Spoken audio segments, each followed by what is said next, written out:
this time, Lagos. Good morning to you. Thank you very much for joining us on Business Express 9H1 with Rotus. Good morning. Good morning, Valentine. Lagos and beyond. Good morning to you as well. Have you had any rest? Rotus? No, I have not because of the people, but I'm happy to serve the people. That's what we're talking about today. Awesome. Join us this morning in our conversation by sending messages through to WhatsApp on 0809 444 0981. WhatsApp number for your messages 0809 444 0981. You can also send it through to Twitter at Smooth981FM. Use the hashtag BusinessExpress981. All right, I want to welcome Bolarinwa. I'm thinking too much about one of the candidates, Mr. Brother Mosi. Bolarinwa of the horsemen. Bolarinwa. Forgive me, I haven't slept much. Welcome to the show. Good morning, Lagos. Good morning, Rotus. And Happy New Year. Happy New Year too. Happy New Year. Okay, Lagos, we had a poll yesterday. We were asking you if you wanted the show extended to 30 minutes, or if you wanted to stay at 15 minutes. I think we had a poll on Twitter yesterday. 80% of you want the show extended to 30 minutes versus 20% that wanted to keep it at 15. Naturally. Yeah, we're still looking at that. So management is very aware of what people want. So we're still polling these things. Also, by popular demand, we're exclusively looking at the Lagos gubernatorial debate that was hosted by the platform at the Landmark Center in VI, and we're going to be looking at the economic policies of the candidates and what they thought about the whole number of things. I was getting messages all through the weekend, messages spilled in yesterday, so it's an audience-driven show. At your request, we're going to do that. So Bolarinwa, let's why do I keep saying this? Bolarinwa, let's get into this now. The first question that was asked of the candidates was their top priorities for the first 100 days in office. Shall we go through what?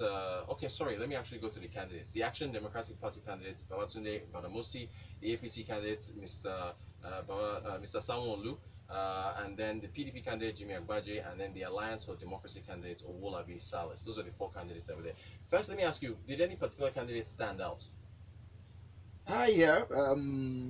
The previous years, the focus has always been on two major candidates. But this time around, I think we are having a broader picture now that someone like Babatunde Badamosi stood out in that debate, and that is not someone on the popular party. So Right. I think we are beginning to shift from a two-party focus to embracing other option. I think for Lagos State, especially with the way the debate went, we are beginning to look deep into the candidates as against just having the party override our choice. Okay. So I hope this would translate into the outcome of the poll. Unfortunately, if you take a sample or you do an estimate of those people that were aware of what happened on Sunday, I'm not sure what percentage that accounts for in terms of the total population in Lagos State. That will cast votes. Right. So maybe the people that really follow that falls within the bracket of the high end and the middle class. The low end of the population, I really don't think they were aware of what happened. And if you have been following the election pattern, you will see that that is the major class that do the cast votes on the election date. So I hope we'll get to the point where we are able to bring it down to their level and get the candidate to speak the language that those brackets or those category of the population understand. Okay, but Bola, I think you'll agree with me here that the debate stage, it nationally televised debate, it doesn't hurt when it comes to putting a candidate out, because I will admit to people now, I'd never even heard of Babatunde Badamosi, right? I just on my own end, and I was looking online, seeing people's reactions about why they were raving about him. He has to earn some kind of benefits from his performance over the weekend. Don't you think, as far as putting himself on the stage for people to know who he is? Yeah, I completely agree with you. I think even if he doesn't win the election, I think at least he's been able to buy his way into the heart of the of Lagosians, that he has things to offer. Okay, so let's get into it. Now, I think the first question they were asked is, what would be their top priorities in their first 100 days in office as governor of the state? Mr. Badamosi said public sector pay. He said there was a massive gulf between what we pay Lagos civil servants and what we demand from them. He said civil servants are disgracefully paid. Secondly, he said it was traffic, too many man hours in traffic. Lagosians spend an average of 6 hours every day in traffic. He's also going to introduce passenger ferries so that people can use the waterways, more people can use waterways. And then power. Mr. Sanwo-Olu said for him it was going to be traffic. Out of the 62 gridlocks that have been identified, some are low-hanging that can be resolved in 60 days. At a prior debate earlier in the week or last week with just him and Jimmy Agbaje, he did say he was going to solve the Apapa gridlock in 60 days. I think, and you saw the reaction of the of the audience. Of the audience that they were. It was actually towing a fasciola line. Well, I don't think the fasciola said was going to solve this thing. No, the power story. Okay, right. Okay, the power story. Right. Well, then he also said he wants more discourse with the private sector. He wants more town halls to find out what Lagosians think. Get his cabinet running early. But why do you guys think it's impossible to solve the Apapa gridlock in 6 months? I don't think it's impossible, but not 6 months. So he said 60 days. 60 days. Yeah, that's the thing. He said roughly 2 months. Roughly 2 months, and I think Bolarinwa, to clear out the trailers that are there, to try to divert them somewhere else, to do that thing. I mean, that's a tall order. Maybe he has a magic one.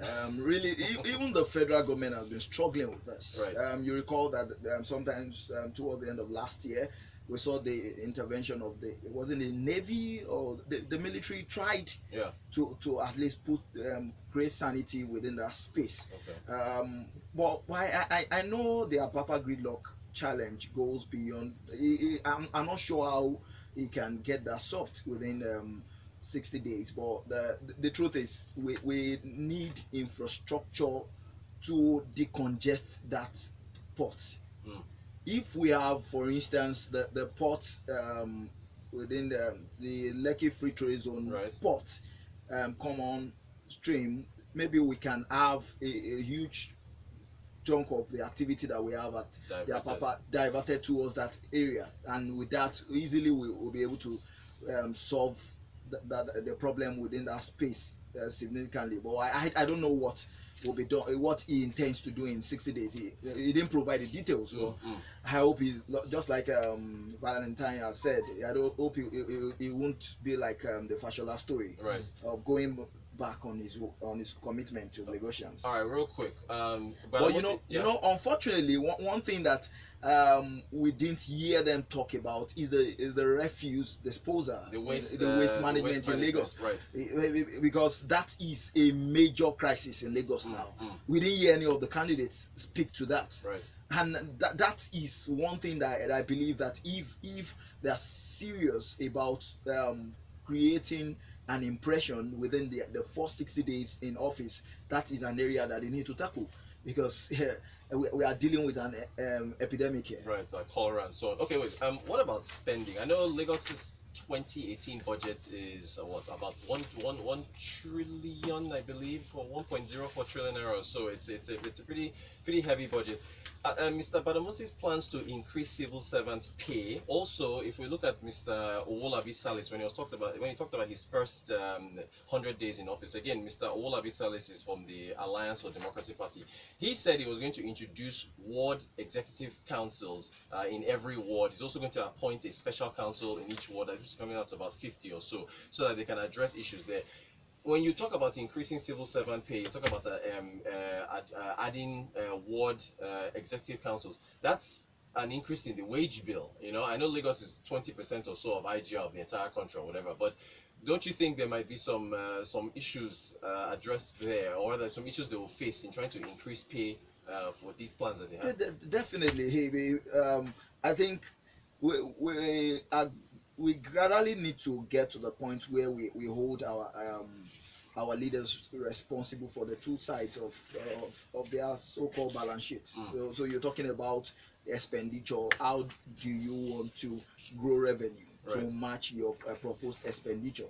It's easy for you to give the rhetorics on how you intend to increase pay and more like appeal to the workforce. Okay. But how then do you want to raise the revenue to match it?